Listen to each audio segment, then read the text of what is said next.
Bienvenido a otro episodio de nuestra serie Patrones de Diseño. Hoy vamos a hablar del patrón Decorator, o en español decorador. Este patrón pertenece a la categoría de patrones estructurales, que son aquellos que se enfocan en cómo organizar y relacionar clases y objetos para formar estructuras más grandes y flexibles. El patrón Decorator añade funcionalidades extra a un objeto sin modificar su estructura original, y esto lo hace de forma dinámica. Este patrón es ideal cuando se necesita añadir o quitar responsabilidades a objetos individuales de forma dinámica y transparente, sin modificar su estructura original. Es especialmente útil cuando la herencia no es viable o no se justifica, y se desea extender la funcionalidad de manera flexible, permitiendo incluso revertir o cambiar las extensiones en tiempo de ejecución. La estructura típica del patrón Decorator se compone de los siguientes elementos. En primer lugar tenemos el cliente, que es quien utiliza o interactúa con los objetos decorados. En segundo lugar tenemos el componente, que es quien define la interfaz común para los objetos a los que se les pueden añadir responsabilidades adicionales. En tercer lugar tenemos el componente concreto, que es una implementación real del componente que puede ser decorada con nuevas funcionalidades. En cuarto lugar tenemos el Decorator, que contiene una referencia al componente original y también implementa la misma interfaz delegando las operaciones al componente. Quinto y último lugar tenemos el decorador concreto, que es quien extiende el comportamiento del componente al añadirle responsabilidades específicas.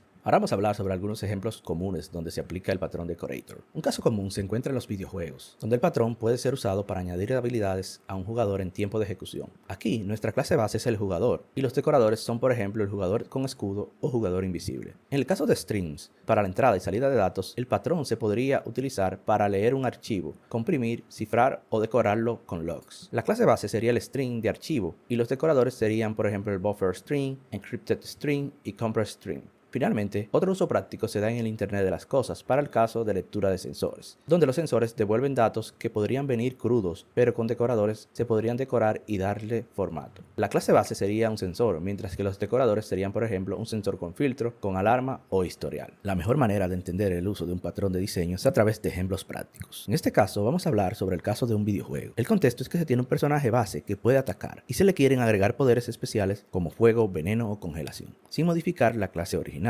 Recordemos el diagrama inicial del patrón Decorator. Si lo aplicamos al caso del ejemplo del videojuego, el diagrama luciría de la siguiente forma. El cliente sería nuestro videojuego. El componente base sería la interfaz de jugador. Esta define el método atacar, que es el que se espera para todas las subclases. El componente concreto sería la clase de jugador básico. La clase base de decorador sería decorador de jugador, donde las clases decorador de fuego, decorador de veneno y decorador de hielo o congelación serían las subclases. Luego de ver el diagrama, ahora vamos a ver el código de ejemplo. Tenemos en primer lugar la interfaz de jugador y la clase base de jugador, en cuyo método atacar lo hace con una espada. La clase decorador espera en su constructor una instancia de jugador para ser decorado. En esta, el método atacar es abstracto, ya que debe ser implementado por las subclases. Continuando, tenemos todas las clases decoradas de fuego, veneno y congelación, y estas extienden la función básica del jugador para atacar agregando un nuevo elemento. Finalmente, vemos un ejemplo básico de cómo se utilizarían todas estas clases en conjunto. En primer lugar se crea el jugador base, este se extiende con el decorador de fuego, luego con el de veneno y finalmente con el de congelación. Al momento de atacar, el jugador entonces lo hace con espada, fuego, veneno y congelación. Ahora hablemos brevemente de las ventajas y desventajas de este patrón.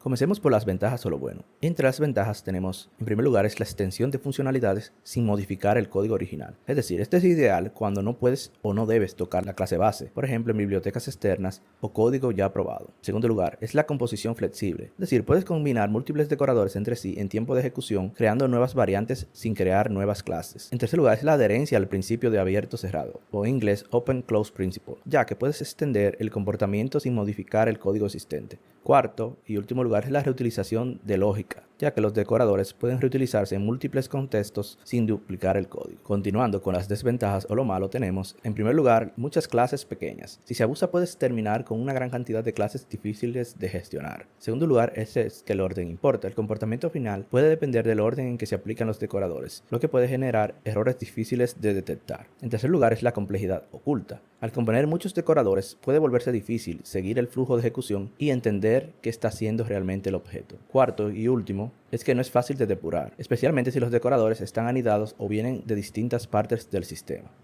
El patrón Decorator es una solución elegante y flexible para extender el comportamiento de objetos de forma dinámica, sin la necesidad de modificar su código ni crear múltiples subclases. Este promueve la reutilización, la composición sobre la herencia y el cumplimiento de los principios SOLID, como en el caso de abierto-cerrado. Sin embargo, debe usarse con cuidado, ya que una excesiva composición de decoradores puede hacer el sistema más complejo y difícil de mantener. Si te gustó este video y el contenido de mi canal, no olvides de compartir con tus amigos, dar al botón de suscribir, like y la campanita para las notificaciones. Te esperamos.